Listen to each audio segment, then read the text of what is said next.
Pessoal, bom dia. Então eu vou, como eu prometi, vou fazer uma videoaulazinha, certo? Curta, rapidinho, para a gente passar por esse assunto de Roma. E na sala de aula a gente dá continuidade dela, tá bom? Mas até aqui a gente já viu muita coisa sobre Roma. E aí vocês ficam com o material comentado, onde vocês podem já começar a assisti-lo, né? Ler, dar uma olhadinha no livro também, certo? Tem duas atividades para vocês tentarem fazer aí. Então veja, a história social de Roma, deixa eu corrigir aqui. História social de Roma. Ok. Então vamos lá, veja. Todos os povos procuram explicar de onde vieram, como surgiram, né? Ou seja, procuram a sua origem, beleza? Então até aí tranquilão, né? Todos nós, até a gente mesmo, de onde vem, a gente sabe que a gente convive com a nossa família, sabe mais ou menos, mas de onde foi que veio o meu avô, minha avó, meu bisavô, meu tataravô, quer dizer, de onde veio, qual a origem? Então isso é normal do ser humano, a busca de conhecer a si mesmo e sua história. Então todos os povos procuram explicar de onde vieram, né, como surgiram, e os romanos, né, eles contavam certas lendas sobre a origem de sua cidade. Como eu já expliquei, a questão das lendas, ela tem um propósito, ela tem um objetivo. Não é aquela historinha contada, né, para o menino dormir. Não. Ela é uma resposta, né, para perguntas, né, da vida, seja relacionada à vida real. Né? A princípio você vê a busca da própria origem. Então a origem não é algo fantasioso, não, é algo real, aconteceu, como surgiu. E aí, para explicar esses tipos de perguntas relacionadas, né, a uma existência, a algo real, concreto, ele vai buscar uma explicação, né, contando a história. Então ele vai elaborar uma história, né, e tentando ali responder, né, responder aquele questionamento.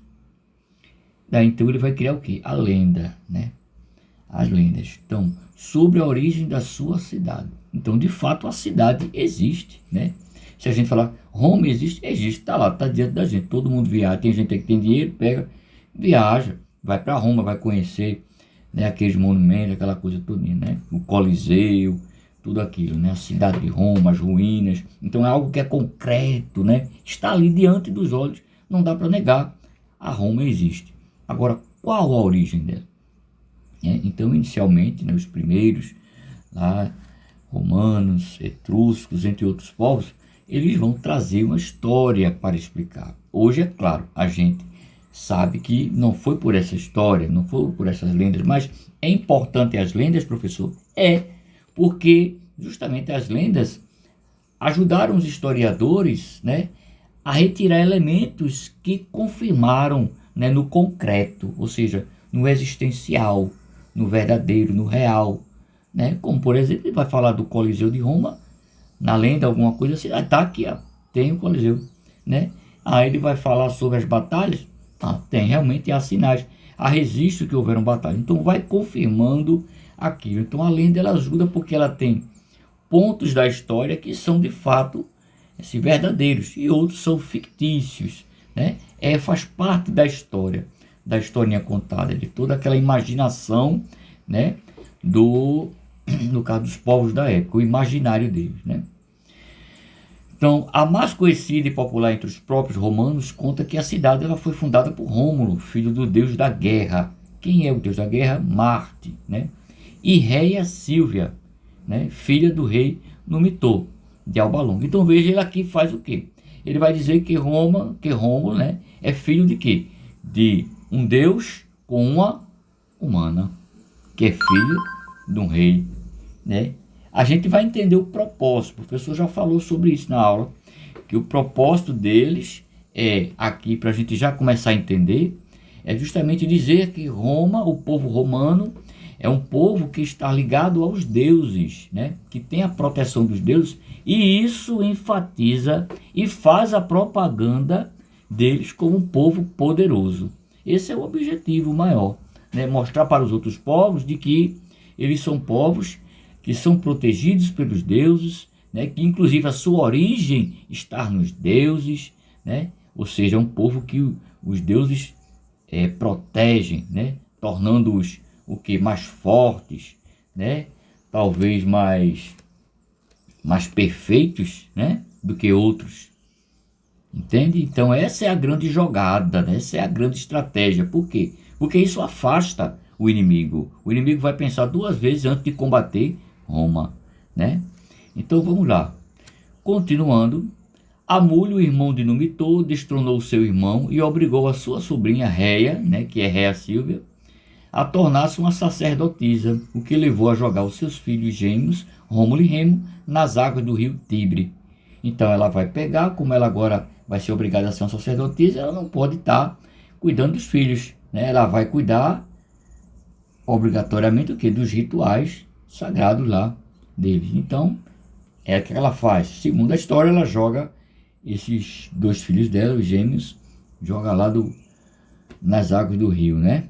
Então, milagrosamente, os meninos salvaram-se e foram criados por uma loba, né? Deixa eu corrigir aqui, tem duas vezes foram.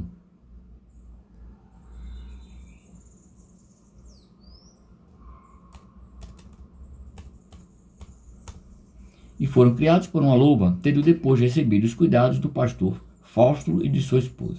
Então aí os meninos são resgatados por esse casal que vão cuidar deles. Ao se tornarem adultos, restauram o pai no túmulo de Alba Longa e pedem a permissão para fundar uma cidade às margens do rio Tibre. Aí, veja, é um conto, é uma história, né? E que de fato a gente vai ver que tem um pouco lá de verdade por conta do lugar, né? De todo um registro, né? Então, depois de morto, foi adorado por Júpiter, né? Seu filho Ascânio fundou Alba Longa e seu descendente Numitor, pai de Réia, Sílvia, foi, pois, avô de Rômulo. Por essas lendas, aí aqui é o mais importante que eu quero mostrar para vocês, ok? Então tá aqui, essa partezinha aqui, né? É uma parte que eu quero mostrar para vocês aqui. Por essas, esse pedacinho aqui, ó, eu quero que você dê uma memorizada. Por essas lendas, Roma ligava-se ao Deus da guerra. Então, quer dizer, se o Deus da guerra está com eles, quem guerrearia com os romanos? E antecipadamente pensaria, ó, se o Deus da guerra está com eles, a gente está perdido. Entende a ideia, a estratégia? Colocar o terror, colocar o medo sobre o outro, né? Das ameaças. Então ele diz, ligava-se ao deus da guerra, Marte, e à deusa da fertilidade, no caso, Vênus. Ok aí? Tranquilo?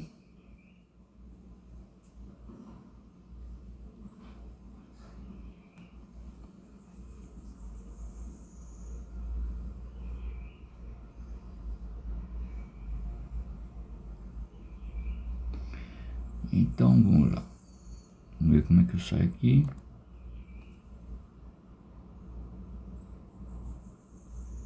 Bom, vamos lá. Então, eu coloquei a imagem aqui de Vênus, né? A imagem do deus Marte, né? O deus da guerra aí. Então, para vocês terem aí o conhecimento. Aqui eu quero mostrar para vocês, vejam como era, basicamente, nesse período, a moradia dele, né? Como é que era a casa, como é que era a estrutura, para a gente não pensar nessa Roma que a gente vai ver daqui a pouco, já estruturada, né? Uma Roma já república, uma Roma já império, com toda aquela estrutura, né? Belíssima de arquitetura, né? Com suas estátuas, né? Buscando ali mostrar o que? A perfeição, né? A estética, né? Então, inicialmente não, a ideia é essa aí, certo? Não, para os romanos, é importante considerar que seu destino estava ligado aos deuses, pois essas nobres origens legitimavam seu poder sobre outros povos, né? E servia como propaganda de sua qualidade. Então, eles se colocavam como os melhores, né? Os melhores, né? Os perfeitos, os poderosos, né? Ninguém consegue combater Roma, né? Então, Os arqueólogos, aí agora nós temos o que? A presença de um estudioso, né? Já para cá, do nosso século. O arqueólogo encontraram vestígios de cabanas dos primeiros moradores de Roma e alguns aspectos das lendas puderam ser comprovadas, aquilo que eu falei. Então, comprova-se algumas coisas, alguns elementos que estão nas lendas, porque o arqueólogo, né, já em nosso tempo, esse estudioso, né, da arqueologia, ou seja, estudar as coisas antigas, descobertas antigas, achados, ele vai encontrar aí, né, vestígios desse povo que viveu há tanto tempo, né? Esse é o caso do domínio dos etruscos, um povo que vivia ao norte de Roma e cuja influência na cultura romana foi muito grande. Então os etruscos aí é um povo que vai ser muito importante nessa formação de Roma. Mas está aí a estrutura da casinha deles, né? Ok? Vamos ver aqui, ó, a Península Itálica. Veja que ela parece uma botinha, né? Parece uma botinha. E aqui a gente tem, por exemplo, as cores que mostram aqui. Nessa parte ele vai dizer mais ou menos os grupos, né, que se encontravam nessa península. Veja que ela parece uma perna, ó, com uma botinha, né?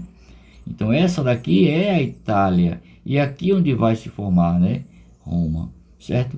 Nós temos aqui inicialmente, nessa pontinha, deixa eu marcar aqui. Nós temos aqui, ó, uma influência grega. Daí chama-se nessa região ser uma influência greco-romana, né? Porque essa influência da Grécia na formação de Roma, né? Aqui no sulzinho da Península Itálica.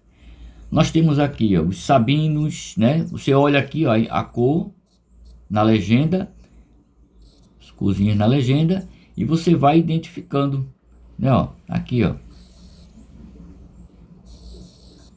Não é isso? Ó, etruscos, né? Né? Italiotas nessa região, os gregos, ó, no amarelinho, tá vendo? Outros povos, o verdinho. Então já para você aprender a se ligar aí como é que faz a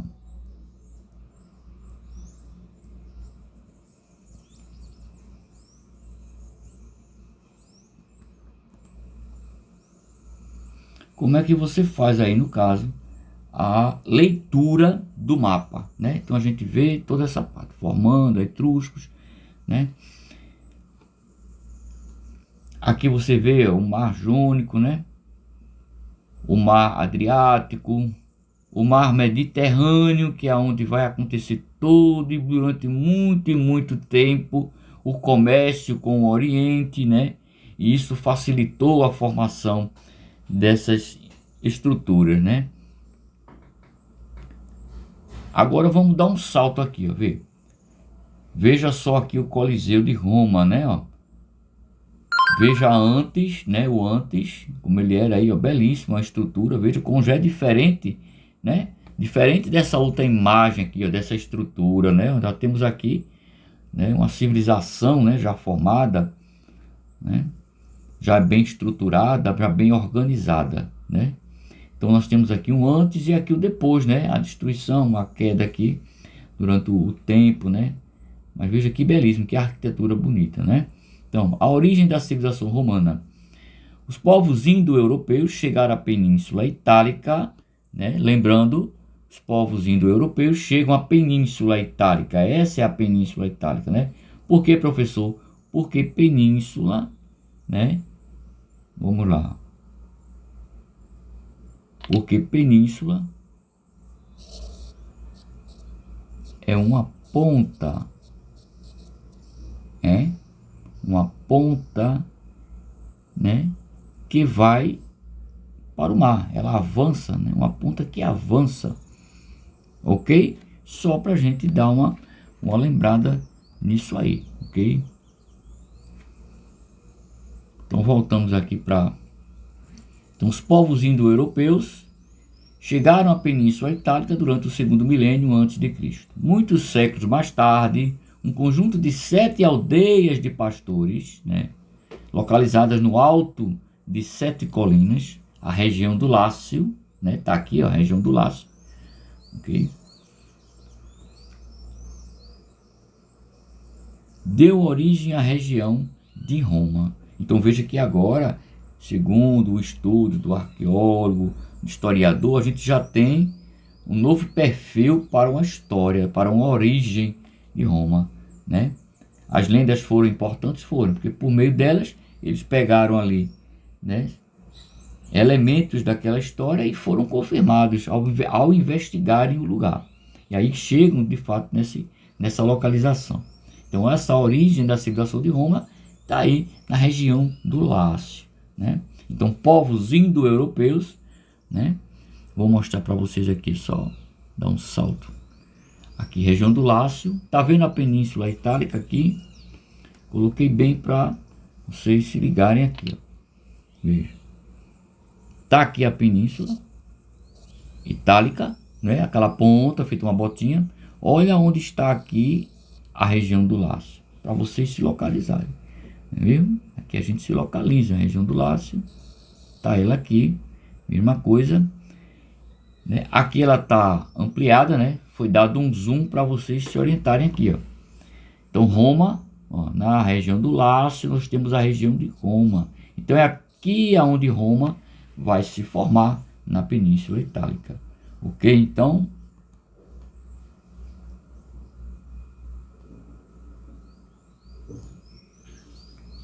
indo-europeus, né? Surge essa pergunta, professor, o que é indo-europeus, tal?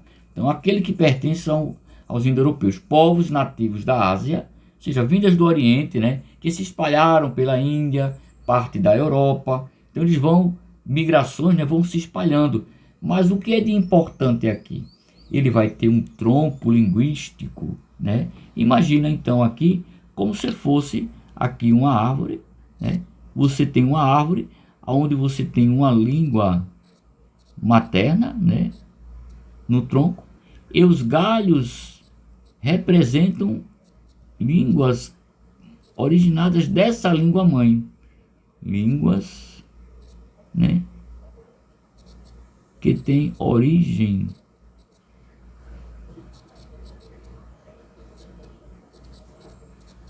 na língua materna. Ok? Então vejam que os galhos aqui representam o que? As várias línguas, ou seja, várias línguas, a gente entende vários povos, né, que vão ter uma mesma língua materna.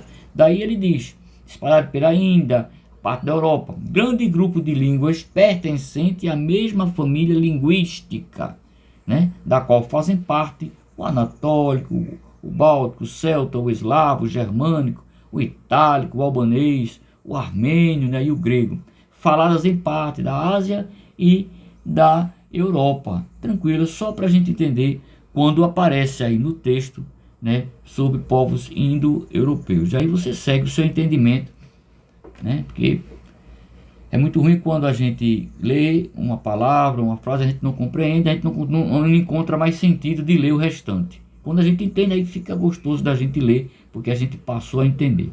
Então, indo-europeu está aí, né? Vamos seguir agora aqui. Povos que destacaram, povos de destaques, os italiotas, né? Os etruscos e os gregos. Então, nesse mapa aqui, antigos povos da Península Itálica. Você tem, por exemplo, os etruscos, aí aquilo que eu ensinei, olhar para a legenda, né? A legenda de um mapa ela é muito importante. Quando você estuda geografia, né? Quando eu dou minhas aulas de geografia, eu também mostro aqui, ó, certo? Etruscos, então, para você localizar, saber fazer a leitura de um mapa, né? E aqui importante também, ó, mostrando aqui, ó, o mapa mundi, onde se encontra tudo isso que a gente está conversando, né? Ó, os etruscos, os gregos, né? Cartagineses, povos itálicos, né? Os italiotas, os povos itálicos, né? Quem são? Aí vem aqui, umbros, sabrinos, saminta, aí vai latino, volscos. Quer dizer, veja que vocês vão observando aqui, fazendo a leitura da legenda. Essa parte aqui se chama legenda, né? Essa parte ela se chama legenda, né? A legenda do mapa. E ela me ajuda a fazer uma leitura consciente. Não vou olhar assim, o que é isso aí? Não sei. Não. Você vem para a legenda e a legenda vai dizer, ó, tá me mostrando que o título é importante, né? O título do mapa, né? Antigos povos. Então vai tratar de que o assunto? Dos povos. Da onde? Daqui, ó, da Península Itálica. Justamente, Península Itálica é toda essa parte, toda essa ponta que entra para o mar. Tranquilo até aí? Vamos embora então.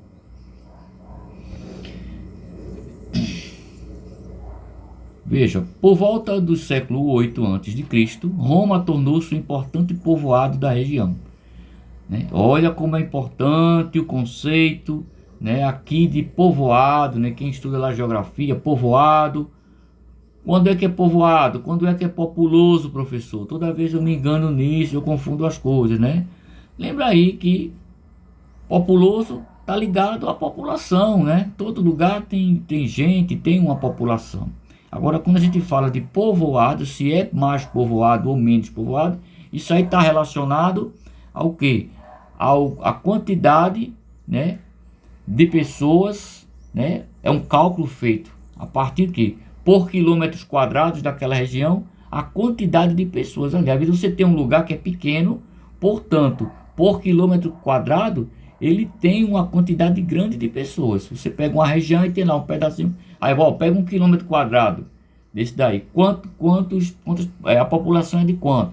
Olha, tem só nesse quilômetro aqui tem 2.500 pessoas, né? Aí você vai para o outro lugar, o lugar é grande, né? Porém, pega 1 quilômetro quadrado dela também. E qual a quantidade? Ah, só tem 700 pessoas. Quer dizer, o primeiro foi mais povoado do que o outro, porque o cálculo foi feito em relação ao que? Ao espaço, que é 1 quilômetro quadrado, né? Aí a gente chama isso de densidade demográfica, tá bom? Aí isso lá na aula de geografia, às vezes aparece isso, o aluno fica meio perdidão, tá bom? Mas é bom fazer essa leitura. Eu gosto de chamar a atenção porque a palavra apareceu no texto. E aí eu tô entendendo o texto. Você diz, por volta do século 8 a.C., Roma tornou-se um importante povoado da região. Quer dizer, começou então a aumentar naquele espaço a quantidade de pessoas. O que é que atraiu essas pessoas para essa região? São questionamentos que aparecem, né? E a gente vai estudando. Funcionando, ó, como centro de defesa contra os ataques dos povos vizinhos. Quer dizer, veja que é um lugar importantíssimo, porque aqui, ó, como defesa, né? Então, condições geográficas, perto da junção de várias vias naturais de comunicação. Lembrando que vias, quando ele fala via aqui, são o quê? São diversos caminhos. Deixa eu só colocar aqui, fazer uma marcaçãozinha para vocês. Então aqui, ó, vias, né? São caminhos.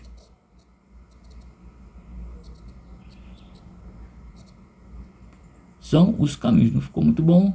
Deixa eu apagar, mas você entendeu. Caminhos, né? Vias. Só marcar a palavra aqui. São caminhos naturais, né? Ou seja, da natureza mesmo, que facilitava a comunicação. Aí ele vai dar o exemplo, por exemplo, o rio Tibre, né?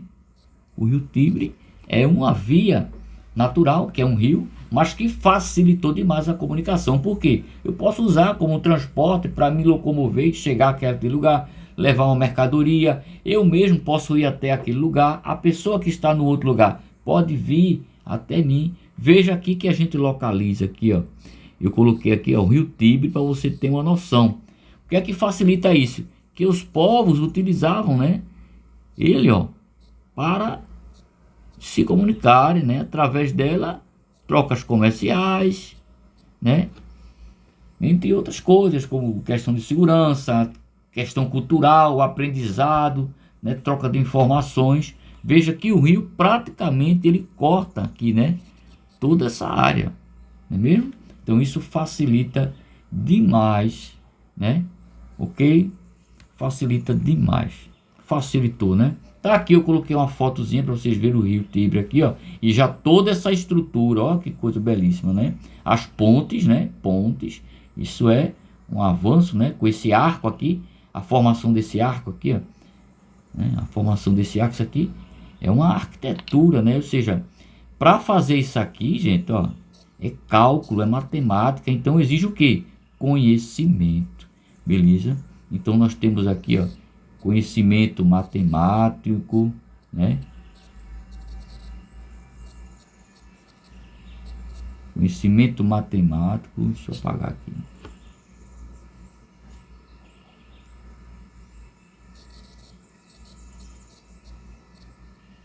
Matemática, né? Olha, arquitetura.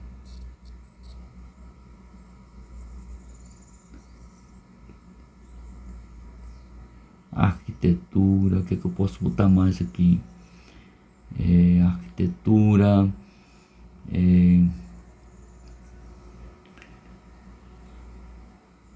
e a arte, enfim, né?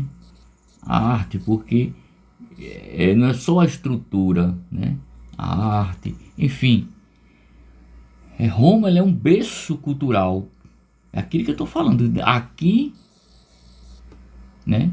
Você tem comunicação com vários povos. Então, muitos dos conhecimentos, sejam eles de matemática, de língua, né, de artes, no geral, né, pinturas, ou seja, porque ele não fazia lá só uma ponte, ele trabalhava essa ponte, a questão do arco, esse arco aqui, ó, essa estrutura que até hoje a gente vê nas nossas pontes, né? Então, importante demais isso aí para a gente ver como facilitou essas vias de contato. Então, veja aqui agora. Deixa eu corrigir essa palavra.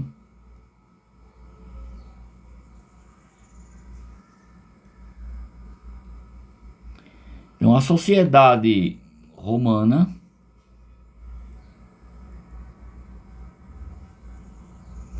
era a base da organização social romana, né?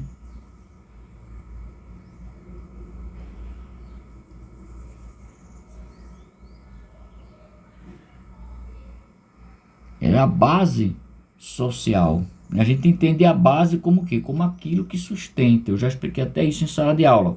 A gente pensa numa casa, se ela não tem o chão, como é que vai segurar a parede? Como é que a parede vai sustentar o telhado? Então, simbolicamente, ele usa essa palavra que é a base, ou seja, o que sustenta, né, a sociedade de Roma é a família. Então, eu vejo que, né, essa questão da família é muito forte, né? Muito forte mesmo.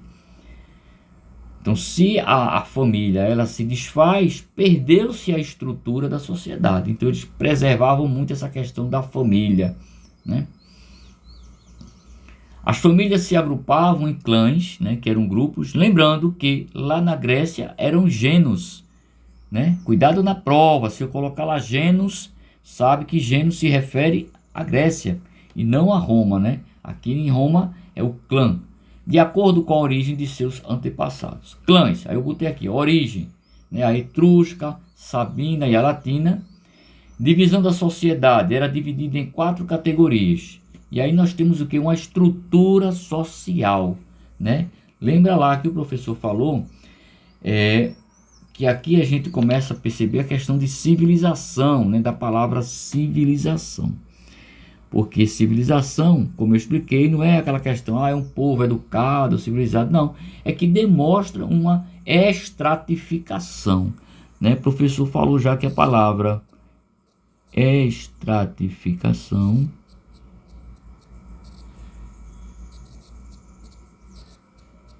estratificação é igual, né, a divisão. Deixa eu ver se dá para botar aqui. Divisão. Então, a sociedade, ela era o que? Dividida, tá aqui a palavra, olha. Dividida em 4 categorias. Existe uma estratificação, existe uma divisão. E aí a gente vai perceber, primeiro, os patrícios eram os livres e cidadãos romanos, chefes dos clãs, descendentes dos primeiros habitantes da região, né? Então, os patrícios. Então, esse daqui, presta atenção, patrícios, eu lembro de pátria, né? Pátria, né? Então, veja que são os principais. Eles se achavam os principais, os mais importantes, ou com direitos de fato políticos, que a gente aprendeu que a política, né, assim como na origem lá da Grécia, é o quê? A polis, a cidade, né? a ação humana, né? Aí ele fala em ação do homem, né? Eu gosto de falar ação do homem, da humana, né? Mas enfim, ação do homem. Por quê? Porque de fato a gente vai ver daqui a pouco sobre a mulher, o papel da mulher na Roma antiga, né? Não diferencia muito lá do papel da mulher na Grécia, né? Por quê, professor? Porque a gente vê que elas não tinham direito político, direito de decisão, de ação. É claro que na Roma, a gente vai falar daqui a pouco, ela tem uma participação social maior, mas não como decisão, né? A gente vai ver daqui a pouquinho. Vamos lá. Então, são romanos, chefe dos clãs, descendente dos primeiros habitantes da região, dono das terras e do gado, compunham a elite que governava a cidade. Então, esse grupo é o que de fato controla as coisas. Quem eram os clientes? Livres e sem. Observa que aqui, ó, sem direitos políticos, ou seja, de decisões. Não decidia nada. Eles eram livres, mas não poderiam estar argumentando muita coisa nas decisões. Tinha que acatar as decisões e pronto.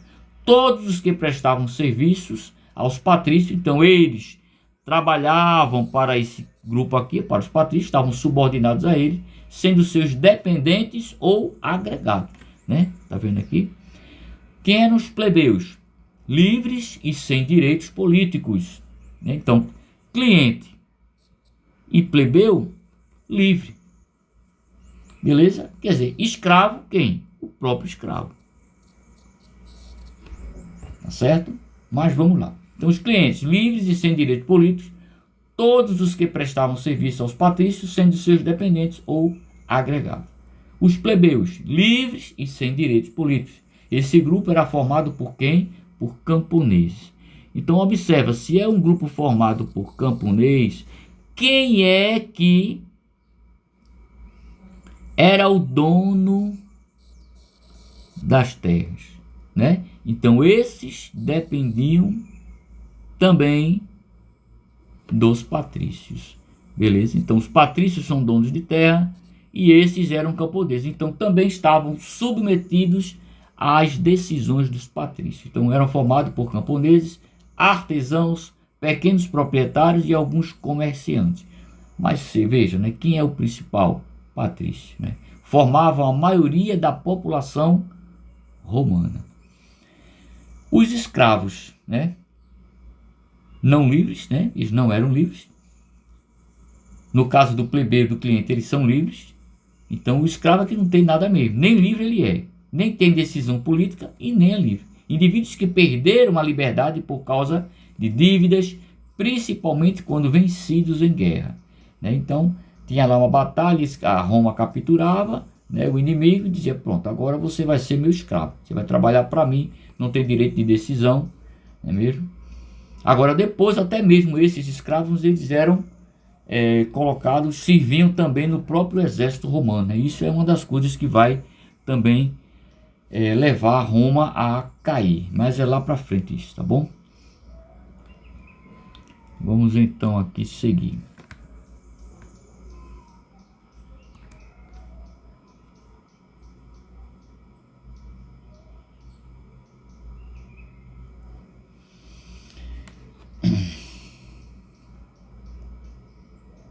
As mulheres em Roma. Tá aqui, interessante, né? Coloquei esse quadro belíssimo aí, né? Veja essa imagem aqui de Roma, as mulheres, né, participando aí de jogos, né? Ó, participando de jogos, mas não tem decisões políticas. Então há uma abertura na sociedade, mas enfim. A situação das mulheres variou muito ao longo da história romana. Embora fossem excluídas oficialmente da vida política, né? Em geral, elas tinham mais participação na sociedade que as mulheres gregas, né? Então, ela tem mais participação.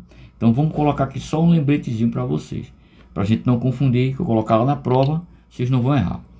Então, elas são excluídas.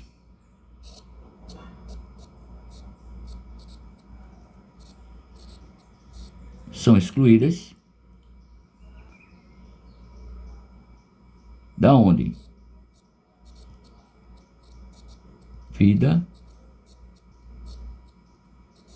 da vida política. Mas observação aqui. Observação. Tinham mais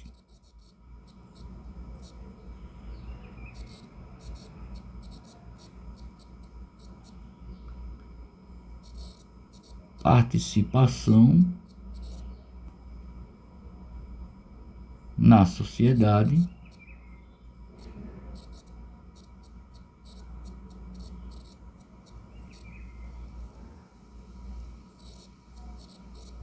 que as mulheres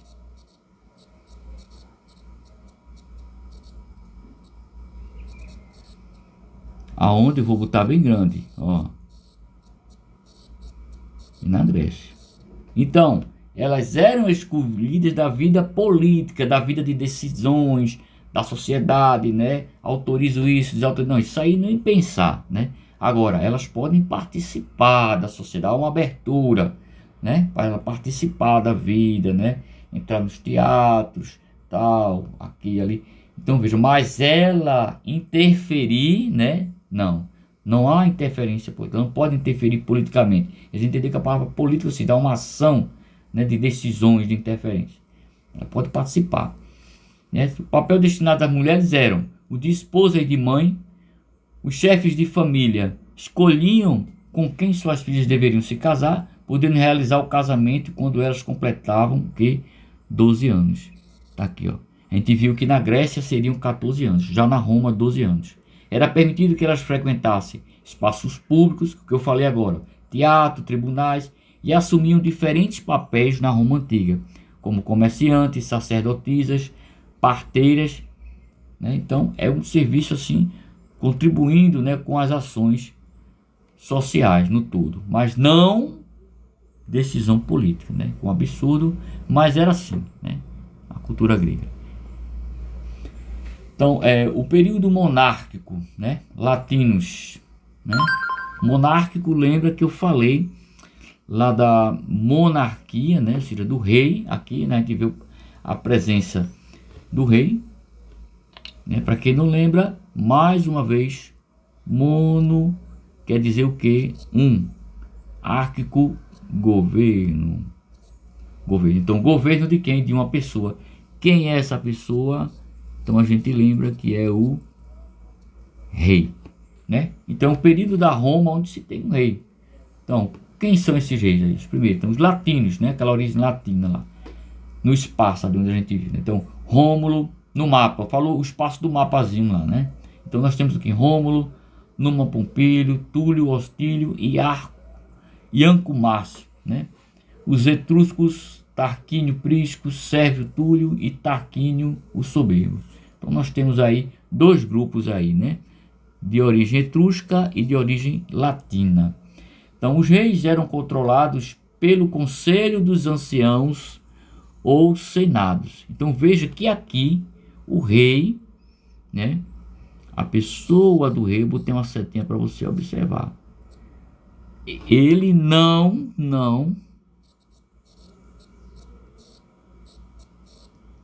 tem o controle, certo?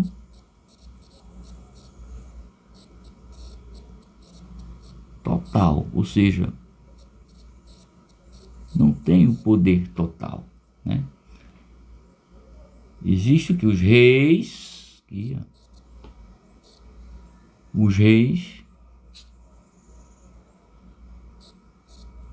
eram controlados pelo Conselho dos Anciãos ou dos Senados. Então, ele ficava submetido às decisões deste Senado. Esse órgão era formado por quem? Pelos chefes dos clãs, que é aquele primeiro grupo, né? E podia vetar. A palavra vetar, ou seja, cancelar as decisões do rei. Então, se cai na prova que o Senado podia cancelar, né, ou vetar as decisões do rei, sim, porque aqui nesse período o rei, ele é um representante lá, mas ele não tem todo o poder. A gente só vai estudar essa questão do rei com total poder aí no processo de centralização do poder monárquico. Isso é quando a gente vai estudar lá o finalzinho da Idade Média, conhecido como Baixa Idade Média. Isso é lá para frente. Então, a Assembleia Curiata era uma reunião dos clãs. Os clãs se reuniam, né, e ali, essa assembleia, que é a reunião, né, dos clãs, né, ela era formada por todos os patrícios que votavam as leis e decidia sobre as declarações de guerra e de paz. Os patrícios, né? Os patrícios, depois eu corrijo aqui, dominaram a Assembleia e o Senado. Então, os patrícios, eles vão dominar a Assembleia e o Senado, né? Então, vai dominar quem? Os chefes dos clãs, não é mesmo? Eles dominam. E ao dominar, o Senado domina, né? Domina o Senado, domina os grupos lá, os grupos dos clãs. Ao dominar, eles acabaram o quê? Derrubando a monarquia, ou seja, derrubando o rei. Derrubando o rei, né? Eles derrubam o rei. Derruba o poder monárquico, como a gente está vendo. Tranquilão? Então ele vai derrubar. Ao derrubar, eles tomam conta, ou seja, tomam conta de tudo, né? Os patrícios não eram brincadeira, né? Vamos seguir. Aqui, então, eu vou colocar esse quadro para vocês entenderem a organização política e social da República. E aqui um momento novo. A partir do momento que os patrícios tomam conta, derrubam o rei, agora é o que? República. República. Professor, república. Me explica aí o que é república. Daqui a pouquinho eu explico para vocês. Então, os órgãos da República Romana tinham funções diferentes dos da monarquia, mas continuavam controlados pelos patrícios. Veja o esquema abaixo. Então, os magistrados, né? Dos cônsules dirigiam o Estado e o Exército. 2 pretores aplicavam a justiça. 4 edes reabasteciam e administravam Roma, as estradas e a polícia, por exemplo. 20 questores lidavam com as finanças, governavam Roma, propunham as leis, eleitos anualmente, né? Os 10 tribunos da plebe tinham o direito de se opor às decisões dos magistrados, eleitos anualmente, né? O Senado prestavam assessoria aos magistrados, dirigiam a política externa, monitoravam as finanças e a religião. Em caso de grave crise interna ou ameaça externa, o Senado suspendia o poder, né? Os 2 cônsules indicavam o nome de um ditador que detinha plenos poderes pelo período máximo de 6 meses. Os 2 censores, né? Antigos cônsules, recenseavam os cidadãos, né? Eram recrutados pelo Senado, eleitos a cada 5 anos, né? E as assembleias, né, compostas de cidadãos, votavam as leis. Aqui vamos passar para aqui, ó. Nós temos aqui, compõem aqui, né, os plebeus, né, os cidadãos, homens livres de Roma, e os patrícios, né, patrícios principais. Veja a forma de se vestir, né, do patrício para o plebeu, né? Os não cidadãos. Ô, professor, mas aí tem a imagem de uma mulher com um menino. Sim, mulheres e crianças, estrangeiros, escravos, não eram considerados cidadãos. Por quê? Porque não possuíam, não tinham direito político, ou seja, de uma ação de decisão na sociedade. O que fazia ele ser cidadão ou não é ter uma ação política. Beleza? Tranquilo? Vamos seguir então aqui. Lutas e conquista, né? Desde a fundação de Roma, os plebeus representavam grande parcela da sociedade, mas não tinham direito à participação política. Durante as guerras eram obrigados a abandonar as suas propriedades e defender a cidade. Veja que coisa, né? Então, qual era o resultado disso? A partir do momento que aquele que está lá, que trabalha no campo, né? Que trabalha no campo, que trabalha no comércio, é obrigado a deixar o seu trabalho, partir para a guerra, com certeza. Se ia 30, só voltava 5 vivos, né? Um exemplo, né? E aí como é que ia dar conta? né? Estou dizendo assim, essa proporção, vocês terem noção, né? Eu tenho 30 pessoas trabalhando na cidade, então eu tenho 30 atividades sendo realizadas. De repente, desses 30 vão para a guerra, volta metade, volta 10. Então, e as outras atividades, como ficaria? Então, isso vai levar a um resultado. Qual é o resultado? Desorganização agrícola, né? E endividamento. Os camponeses que não pagavam podiam ser o quê? Escravizados. Deixa eu corrigir essas palavras aqui. Deixa eu sair daqui.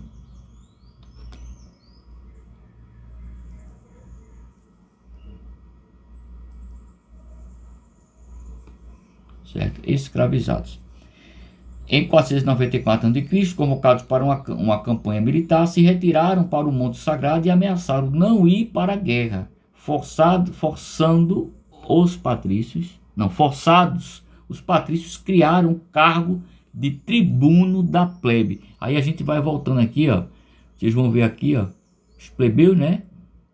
Então os patrícios aí tem aqui, ó, os tribunos da plebe. Estão vendo aqui esse do meio? Os 10 tribunos da plebe tinham o direito de se opor às decisões do magistrado eleitos anualmente. Então aqui a gente vê já uma ascensãozinha social, a importância, né, da plebe já conquistando decisões, né, já podendo fazer uma intervençãozinha, ok?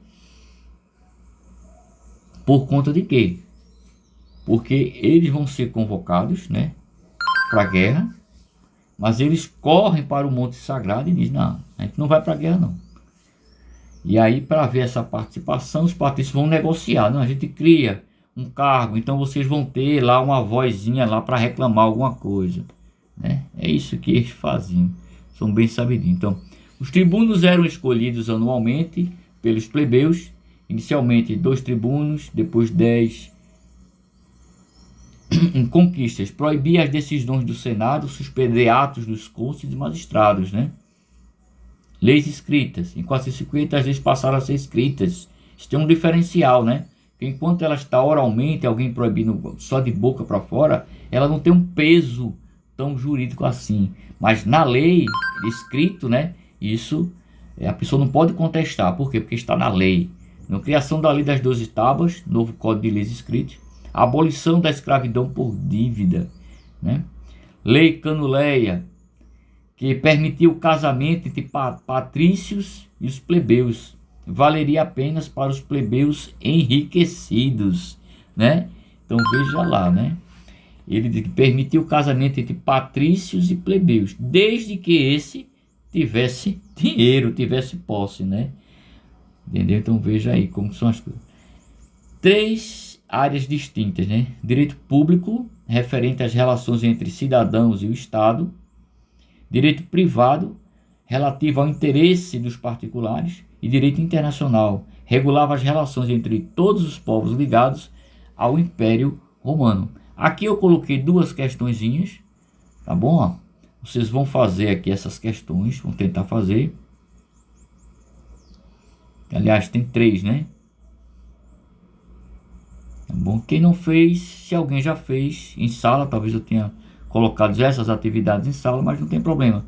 Vocês fazem aí e me entregam na próxima aula, tá certo? Respondido. Coloca o nome, não esquece. Coloca o nome, coloca a turma, tá certo? Tô mandando aí para a turma de hoje, mas depois eu vou postar isso aí para as outras turmas. E aí é importante que vocês façam essas atividades e me entreguem, tá ok? Lembrando aqui, deixa eu voltar aqui um pouquinho. Eu ia falar responder sobre a questão de república, né?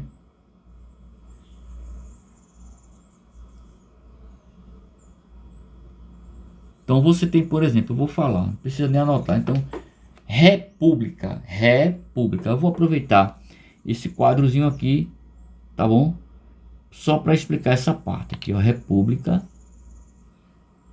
Vou aproveitar esse quadrinho aqui.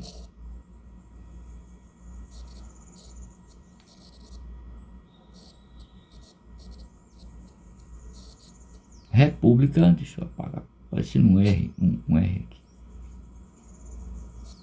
República, né? República é coisa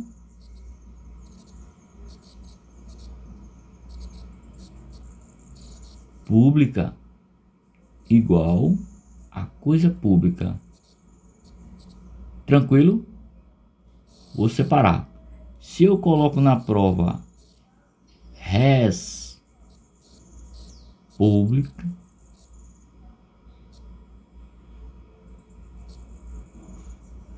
isso aqui é igual a coisa privada, ou seja, coisa particular, né? Coisa própria, beleza? Então há uma diferença aí, tá ok? Só para vocês lembrarem disso aí.